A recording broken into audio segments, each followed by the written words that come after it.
Sir ನಮಸ್ಕಾರ. ತಮ್ಮ ಹೆಸರು ಸರ್? ನೀವು ಗೌರ್ಮೆಂಟ್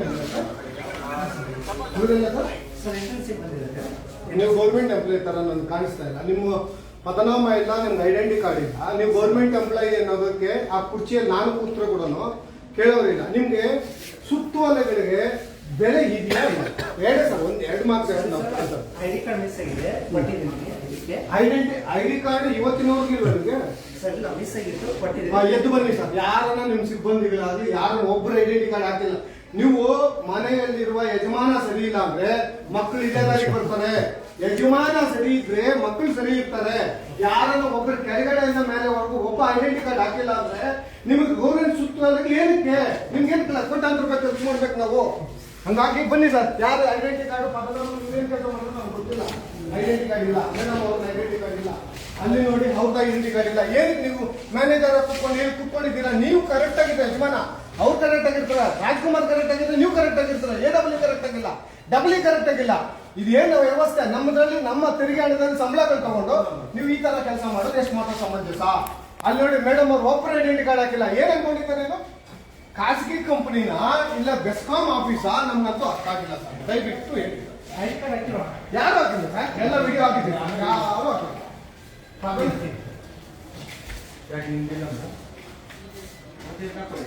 ಈಗ ನೋಡಿ ಇಲ್ಲೊಂದು ಇಲ್ಲಿ ಏನ್ ನಮ್ಗೆ ಏನು ಮಾಹಿತಿ, ಇವ್ರು ಏನ್ ಕೆಲಸ ಮಾಡ್ತಾರೋ ನಮ್ಗೆ ಗೊತ್ತಿಲ್ಲ, ಅವ್ರೇನ್ ಕೆಲಸ ಮಾಡ್ತಾರೋ ನಮ್ಗೆ ಗೊತ್ತಿಲ್ಲ.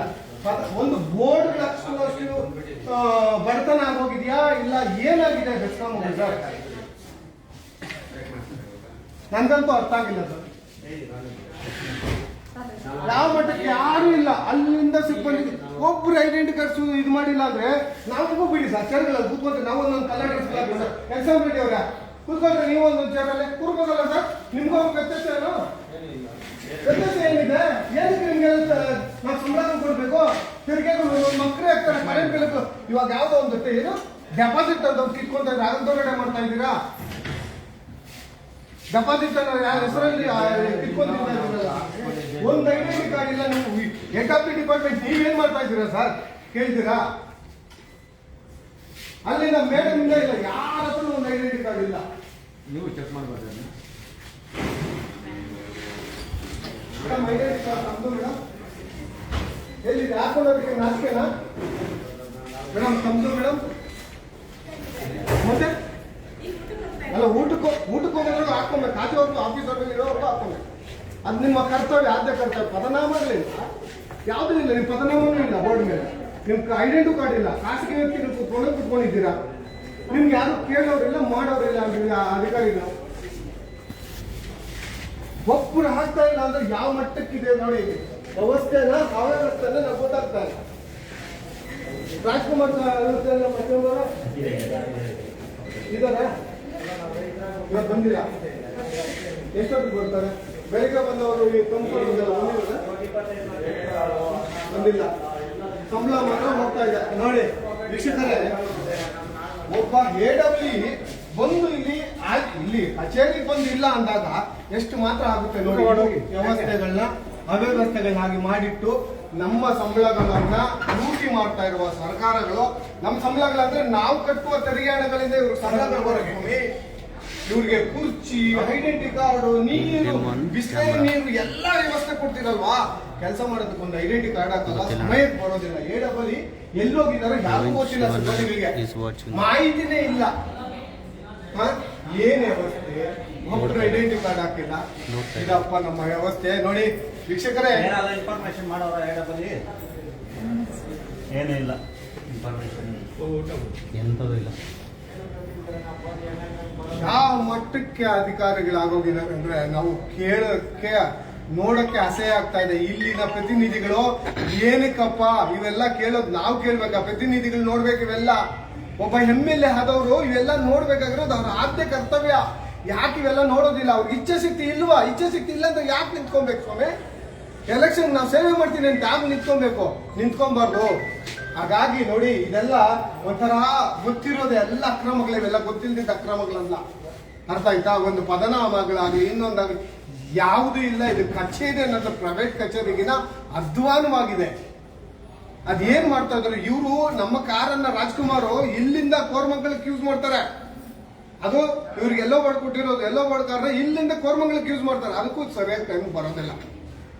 ಇವ್ರ ಅಡ್ಜಸ್ಟ್ಮೆಂಟ್ ಯಾವ ತರ ಇದೆ ಅಂದ್ರೆ ಹೇಳ್ಕೊಳ್ಳೋಕೆ ತೀರುದು ಸ್ವಾಮಿ, ಆ ಮಟ್ಟಕ್ಕೆ ಭ್ರಷ್ಟಾಚಾರಗಳು ಇದರಲ್ಲಿ ಬೆಸ್ಕಾಂ ಅಲ್ಲಿ ನಡೀತಾ ಇರೋದು. ಯಾಕೆ ಗೊತ್ತಿಲ್ವಾ? ಕಣ್ ಮುಚ್ಕೊಂಡ್ ಬೇಕು ಹಾಲು ಕುಡ್ದಂಗ ನೀವೆಲ್ಲ ಇದ್ದೀರಾ, ಮೇಲಧಿಕಾರಿಗಳಾಗಿರ್ಬೋದು, ಇಲ್ಲಿನ ಸ್ಥಳೀಯ MLA ಆಗಿರ್ಬೋದು, ಇದು ಬೆಸ್ಕಾಂ ಅಥವಾ ಯಾರು ನಮ್ಮ ಅವ್ರ ಹೆಸರನ್ನಪ್ಪ ಮಿನಿಸ್ಟರ್ ಹೆಸರು ಜಾರ್ಜ್, ಏನ್ ಮಾಡ್ತಾ ಇದ್ದೀರಾ? ಬೆಸ್ಕಾಂ ಅಲ್ಲಿ ಈ ಮಟ್ಟಕ್ಕೆ ಅಧ್ವಾನವಾಗಿ ಆನೆಕಲ್ಲಲ್ಲಿ ಗಾಡಿಗಳನ್ನ ಮಿಸ್ಯೂಸ್ ಮಾಡ್ಕೊಂಡು ಪ್ರತಿ ಒಂದರಲ್ಲೂ ಮಿಸ್ಯೂಸ್ ಇರಲಿ, ಏನ್ ಮಾಡ್ತಾ ಇದ್ದಾರೆ ತಾವೆಲ್ಲ? ಈಗ ಕಣ್ಣು ಕಾಣಿಸ್ತಾ ಇಲ್ವಾ ತಮ್ಗೆಲ್ಲ? ನನಗಂತೂ ಅರ್ಥ ಆಗ್ತಾ ಇಲ್ಲ. ಹಾಗಾಗಿ ಇದನ್ನ ಈ ಕೂಡಲೇ ಎಚ್ಚೆತ್ಕೊಬೇಕಾಗ್ತದೆ ಅಧಿಕಾರಿಗಳು. ನೋಡಿ, ಈ ತರ ಈ ವ್ಯವಸ್ಥೆಯನ್ನ ತಿದ್ದಬೇಕಾಗ್ತದೆ, ಚೇಂಜ್ ಮಾಡ್ಬೇಕಾಗ್ತದೆ. MLAಗಂತೂ ಇಲ್ಲ ಬಿಡಿ, ಏನೋ ಈ ಗೆದ್ದು ಬಿಟ್ಟಿದ್ದಾರೆ, 3ನೇ ಸತಿ ಗೆದ್ದು ಬಿಟ್ಟಿದ್ರೆ ಅಂತ ಬೀರ್ತಾ ಇದಾರೆ ಅಷ್ಟೇ. ನಮ್ಮನ್ನ ಏನೋ KRS ಅವ್ರ ಹಂಗೆ ಇದಿಂಗೆ ಅಂತ ಹೇಳ್ಕೊಳೋದಲ್ಲ. ನೀವು ದಯವಿಟ್ಟು ಕೆಲಸ ಮಾಡಿ. ನಾವೇನ್ ನಿಮ್ಮ ಹತ್ರ ನಾವಿನ್ ಕೆಲಸ ಇಲ್ವಾ? ನಮ್ಗೆ ಹೆಂಡ್ರು ಮಕ್ಳು ಇಲ್ವಾ? ನಮ್ಗೆ ಸಂಪಾದನೆ ಬೇಡವಾ? ನಿಮ್ಗೆ ಏನು ಗೌರವಧನ ಕೊಡ್ತೀರಿ ಸ್ವಾಮಿ MLA ಅವರೇ? ನೀವು ಮಾಡಿ, ನೀವು ಮಾಡ್ಬೇಕಾಗಿರೋ ಕೆಲಸ. ಎಲ್ಲರ ಹತ್ರ ಬೆದರಿಸ್ತೀರಂತೆ. ಮಹೇಶ್ ಯಾರು ಅಂತ ಕೇಳ್ತೀರಂತೆ. ಮಹೇಶ್ ನನ್ನೊಬ್ಬ KRS ಸೈನಿಕ, ಹೆಮ್ಮೆ ಆಗಿ ಹೇಳ್ಕೊಂತೀನಿ, ನನ್ನೊಬ್ಬ KRS ಸೈನಿಕ. ಹಾಗಾಗಿ ನಿಮ್ಮ ಕೆಲಸಗಳು ನೀವು ಸರಿಯಾಗಿ ಮಾಡಿದ್ರೆ ಇಲ್ಲಿರುವ ಅಧಿಕಾರಿಗಳು ಪ್ರತಿಯೊಬ್ರು ಕೆಲಸ ಮಾಡ್ತಾರೆ. ಈಗ ತಟ್ಟಿ ಹೇಳ್ತೀನಿ, ನೀವು ಕೆಲಸ ಕರೆಕ್ಟ್ ಆಗಿ ಮಾಡಿದ್ರೆ ಅವ್ರು ಕರೆಕ್ಟ್ ಆಗಿ ಕೆಲಸ ಮಾಡ್ತಾರೆ. ನೀವು ಕೆಲಸ ಮಾಡಿಲ್ಲ ಅಂದ್ರೆ ಅವ್ರು ಕೆಲಸ ಮಾಡೋದಿಲ್ಲ, ನೀವು ಮಾಡಲ್ಲ. ಬರೀ MLA ಗೆದ್ಬಿಟ್ರೆ ಸಾಕು ಅನ್ನೋ ನಿಮ್ಮ ವ್ಯವಸ್ಥೆ, ಈ ಅಧಿಕಾರಿಗಳ ಅವ್ಯವಸ್ಥೆಗಳು ಹಿಂಗೆ. ಹೀಗಾಗಿ ದಯವಿಟ್ಟು ನೀವೆಲ್ಲ ಚೇಂಜ್ ಆಗ್ಬೇಕು. ನೀವು ಸಾರ್ವಜನಿಕರೇ ನೀವ್ ಎಚ್ಚೆತ್ಕೊಬೇಕು. ನಾವು ಅವ್ರಿಗೆ ಹೇಳಿ ಸಾಕಾಗಿದೆ. ನಾವು ಅವ್ರ ಬಗ್ಗೆ ಮಾತಾಡೋದೇ ಬಿಟ್ಬಿಟ್ಟಿದ್ರಿ, ಯಾರು ರಾಜಕೀಯ ಬಗ್ಗೆ ಮಾತಾಡೋದೇ ಬಿಟ್ಬಿಟ್ಟಿದ್ರಿ. ಹಾಗಾಗಿ ನೀವು ಸಾರ್ವಜನಿಕರು ಯಾರು ವೋಟ್ ಹಾಕ್ಬೇಕು, ಯಾರು ವೋಟ್ ಹಾಕ್ಬಾರ್ದು ಅನ್ನೋದು ನೀವು ತಿಳ್ಕೊಬೇಕು. ಮುಂದಿನ ಎಲೆಕ್ಷನ್ ಬರ್ತಾ ಇದೆ, TP-JTB ಅದ್ರಲ್ಲನ್ನ ಎಚ್ಚೆತ್ಕೊಳ್ಳಿ. ಇವ್ರಿಗೆ ಹಾಕಿ ಗೆದ್ದು ಏನ್ ಮಾಡ್ತಾ ಇದಾರೆ? ಏನ್ ಉದ್ಧಾರ ಮಾಡ್ತಾ ಇಲ್ಲ. ನೋಡಿ, ಈ ತರ ವ್ಯವಸ್ಥೆಗಳು ಅಧಿಕಾರಿಗಳು ಅಂದ್ರೆ ಬಂದೇ ಇಲ್ಲ ಅಂದ್ರೆ ಇಲ್ಲ, ಬಂದ್ರೆ ಪುಟ್ಟ, ಬಂದ ಪುಟ್ಟ ಹೋದ ಪುಟ್ಟ ಅನ್ನೋ ಲೆಕ್ಕಕ್ಕಿದ್ದಾರೆ ಅಧಿಕಾರಿಗಳು. ಹಾಗಾಗಿ ಇದನ್ನ ಎಚ್ಚೆತ್ಕೊಂಡು ಪ್ರತಿಯೊಬ್ಬ ಸಾರ್ವಜನಿಕನು ಮುಂದಿನ ದಿನಗಳಲ್ಲಿ TP ಮತ್ತು JTBಗಳಲ್ಲಿ ಇವರಿಗೆ ಬುದ್ಧಿ ಕಲಿಸ್ಬೇಕು. ಆಗಲೇ ಇವರಿಗೆ ದಾರಿ ಬರ್ತಾರೆ ಅಂತ ಹೇಳ್ತಾ, ಈ ಬೆಸ್ಕಾಂ ಕಚೇರಿಗಳಲ್ಲಿ ನೋಡಿದ್ರ ನೋಡಿ, ಮುಂದೆ ಯಾವ್ದೋ ಒಂದು ಪ್ರಾಬ್ಲಮ್ ಇದೆ, ಬಂದಿದ್ದೀರಿ ಆಯ್ತಾ? ಹಂಗಾಗಿ ಪ್ರತಿ ಒಂದು ಇಲ್ಲಿ, ಹಾಗಾಗಿ ಇವ್ರಿಗೆ ಮನೆಯಲ್ಲೇನೋ ತೆಲುಗಲ್ಲಿ ಮಾತಾಡ್ತಾರೆ. ಇವ್ರಿಗೆ ಏನ್ ವಿಷಯ ಅಂತ ಹೇಳಮ್ಮ ನಿಂದು. ನಮ್ದು ನೋಡಿ, ಮೀಟರ್ಗಳೆಲ್ಲ ಬೇರೆಯವ್ರ ಹೆಸರಲ್ಲಿ ಮಂಜುನಾಥ್ ಅಂತ ಅವ್ರ ಹೆಸರಲ್ಲಿ ತೆಗೆದಿದ್ದಾರೆ ಮೀಟರ್ಗಳು ಎಲ್ಲಾರು. 5 ಮನೆ ಇದೆ, 5 ಮನೆ ಒಬ್ಬೊಬ್ರು ಮನೆಯಲ್ಲಿ ಒಬ್ಬೊಬ್ರು ತಕೊಂಡಿರೋದು ಲೇಔಟ್ ಅಲ್ಲಿ. ಅಲ್ಲೇ ಒಟ್ಟು ಪರ್ಮಿಷನ್ ಇಲ್ಲ, ಇದು ಆಗಿಲ್ಲ, ಏನು ಇಲ್ಲ, ಏನು ಇಲ್ಲ.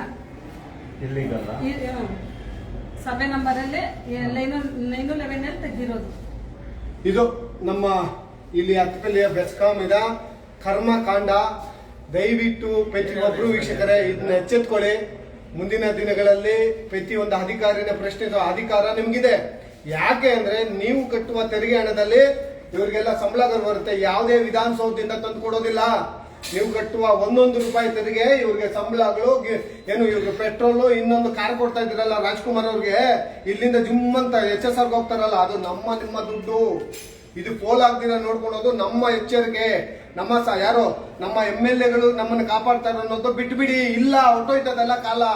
ಹಾಗಾಗಿ ನಾವು ಎಚ್ಚೆತ್ಕೊಂಡು ಇದನ್ನ ಮುಂದಿನ ದಿನಗಳಲ್ಲಿ ಹೋರಾಟ ಮಾಡಬೇಕಾಗ್ತದೆ. ಇದನ್ನ ಸರಿ ಮಾಡಲೇಬೇಕಾಗ್ತದೆ. ಇಲ್ಲಾಂದ್ರೆ ಇದು ಎಚ್ಚೆತ್ಕೊಂಡಿಲ್ಲ ಅಂದ್ರೆ ತುಂಬಾ ದೊಡ್ಡದಾಗುತ್ತೆ. ಭ್ರಷ್ಟಾಚಾರ ತುಂಬಿ ತುಳುಕ್ತಾ ಇದೆ. ಈ ಬೆಸ್ಕಾಂ ಅಲ್ಲಂತೂ ತುಂಬಿ ತುಳುಕ್ತಾ ಇದೆ. ಮಾನಾಮರ್ಯಾದೆ ಅನ್ನೋದು ಬೆಸ್ಕಾಂ ಇಲ್ಲ ಅಂತಾಗಿದೆ. ಯಾಕಂದ್ರೆ ಇವ್ರ ಗಾಡಿಗಳನ್ನ ಎಲ್ಲಿಂದ ಎಲ್ಲಿಗೆ ಯೂಸ್ ಮಾಡೋದಕ್ಕೆ ಯಾರು ಪರ್ಮಿಷನ್ ತಗೊಂಡ್ ಮಾಡ್ತಾ ಇದ್ದೀರಿ ಸ್ವಾಮಿ ನೀವೆಲ್ಲ? ಡಬಲಿ ಅವರೇ, ನಿಮ್ಗೆ ಲೆಟರ್ ಕೊಟ್ಟಿದ್ದೆ, ನೀವೇನ್ ಮಾಡಿದ್ರೆ ನೀವು ಅಕ್ರಮವಾಗಿ ಯೂಸ್ ಮಾಡ್ತಾ ಇದ್ದೀರಾ. ನೀವು ಮುಂದಿನ ದಿನಗಳಲ್ಲಿ ಇದನ್ನ ಇಲ್ಲಿನ ಮೇಲೆ ಅದಕ್ಕೆ GM ವರ್ಗೂ ತಗೊಂಡು ಹೋಗೋದು, MD ವರ್ಗೂ ತಗೊಂಡು ಹೋಗೋದು ನಮ್ಮ ಕರ್ತವ್ಯ. ನಾವು ತಗೊಂಡು ಹೋಗೇ ಹೋಗ್ತೀವಿ. ಈಗ ಇಲ್ಲಿನ ಪದನಾಮಗಳು ಮತ್ತು ಐಡೆಂಟಿ ಕಾರ್ಡ್ ಹಾಕಲ್ಲ ಅಂದ್ರೆ ಇವರೆಲ್ಲ ಸಿಬ್ಬಂದಿಗಳ ಏನಿಗೆ ಇವ್ರಿಗೆ ಯಾರು ಕೇಳೋರೇ ಇಲ್ವಾ? ನೋಡಿ, ರಾಜ್ಕುಮಾರ್ ಇಷ್ಟೊತ್ತಾದ್ರೂ ಬಂದಿಲ್ಲ, ಬಾಗ್ಲೇ ತೆಗ್ದಿಲ್ಲ. ಹಾಗಾಗಿ ದಯವಿಟ್ಟು ಎಲ್ಲರೂ ಎಚ್ಚೆತ್ಕೊಳ್ಳಿ. ಈ ಬೆಸ್ಕಾಂ ಅಲ್ಲಿ ಇರುವ ಭ್ರಷ್ಟಾಚಾರ, ಪ್ರತಿಯೊಂದು ಟ್ರಾನ್ಸ್ಫಾರ್ಮರ್ಗೆ ಎಷ್ಟೆಷ್ಟು ತಗೊಂತಾರೆ, ಒಂದು ಕಲೆಕ್ಷನ್ಗೆ ಎಷ್ಟು ತಗೊಂತಾರೆ, ಮನೆಗಳಿಗೆ ಎಲ್ಲ ಇದೆ ಮಾಹಿತಿ. ಇಲ್ಲ ಅಂತೇನಿಲ್ಲ. ಹಗಲ್ ದೊರಾಡೆ ಎಲ್ಲಿ ನಡೀತಾ ಇದೆ ಅಂದ್ರೆ ಬೆಸ್ಕಾಂ ಅಲ್ಲಿ ನಡೀತಾ ಇದೆ. ಹಗಲ್ ದೊರಾಡೆ ಇಲ್ಲಿ ಬೆಸ್ಕಾಂ ಅಲ್ಲಿ ನಡೀತಾ ಇರೋದು. ಯಾಕೆ ಗೊತ್ತಿಲ್ವಾ? ಪ್ರತಿನಿಧಿಗಳಿಗೆ ಗೊತ್ತಿಲ್ವಾ? ಜಾರ್ಜ್ ಗೊತ್ತಿಲ್ವಾ? ಪ್ರತಿ ಒಬ್ಬರಿಗೂ ಗೊತ್ತು, ಆದ್ರೂ ಮಾಡಲ್ಲ. ಹಾಗಾಗಿ ದಯವಿಟ್ಟು ಇದನ್ನ ನೀವು ಎಚ್ಚೆತ್ಕೊಂಡು ನಾವು ಸರಿ ಹೋಗ್ಬೇಕು, ಸಾರ್ವಜನಿಕರು ಸರಿ ಹೋಗಿ ಇವ್ರಿಗೆ ಪಾಠ ಕಲಿಸ್ಬೇಕು. ಯಾವುದು ನಮ್ಮ ರಾಜಕೀಯವನ್ನ ಸ್ವಚ್ಛತೆ ಮಾಡದೆ ನಾವಿಲ್ಲ ಬೆಸ್ಕಾಂ ಸ್ವಚ್ಛತೆ ಮಾಡಕ್ ಆಗೋದಿಲ್ಲ. ರಾಜಕಾರಣದಲ್ಲಿ ಭ್ರಷ್ಟಾಚಾರ ಆಗಿದೆ. ತೋರಿಸಿ ನೀವು ಟೈಮ್ ತೋರಿಸಿ ಫಸ್ಟ್ ಫ್ಯಾನ್ಗಳು, ಲೈಟ್ಗಳು, ಎರಡೆರಡು ಫ್ಯಾನ್ ಅಪ್ಪ. ಕೆಳಗಡೆ ಹೋಗೋದು ಬೇಡ, ಇಲ್ಲಿಂದ ತೋರಿಸಿಲ್ಲ ನೋಡಿ. ನಮ್ಮಲ್ಲಿ ಎರಡೆರಡು ಲೈಟು, ಎರಡೆರಡು ಫ್ಯಾನು. ಎಡಬಲ್ಲಿಗೆ ಕೇಳೋರಿಲ್ಲ, ಮಾಡೋರಿಲ್ಲ. ನಮ್ಮ ದುಡ್ಡು ಎಲ್ಲ ಹೋಗ್ತಾ ಇದೆ ಅಂದ್ರೆ ನೋಡಿ ಇಲ್ರಿ. ಇದನ್ನೆಲ್ಲ ತೆಗೆಗೊಟ್ಟಕ್ಕೆ ಸರ್ಕಾರಗಳ ಕೈಯಲ್ಲಿ ಆಗ್ತಾ ಇಲ್ಲ. ಸರ್ಕಾರಗಳಿಗೆ ಅಧ್ವಾನ ಆಗಿ ಸರ್ಕಾರಗಳು ಕೂತಿದೆ. ಹಾಗಾಗಿ ದಯವಿಟ್ಟು ಮುಂದಿನ ದಿನಗಳಲ್ಲಿ ಇದನ್ನೆಲ್ಲ ಸರಿ ಮಾಡೋಣ. ನಮ್ಮ KRS ಬೆಂಬಲಿಸಿ ಅಂತ ಇದಕ್ಕೆ ನಾವು ಹೇಳ್ತಾ ಇರೋದು, ಬಾಯಿ ಪಡ್ಕೊಂತ ಇರೋದು. ಇವ್ರಿಗೆ ಇಚ್ಛಾಶಕ್ತಿ ಇಲ್ಲ, ನಮ್ಗೆ ಇಚ್ಛಾಶಕ್ತಿ ಇದೆ.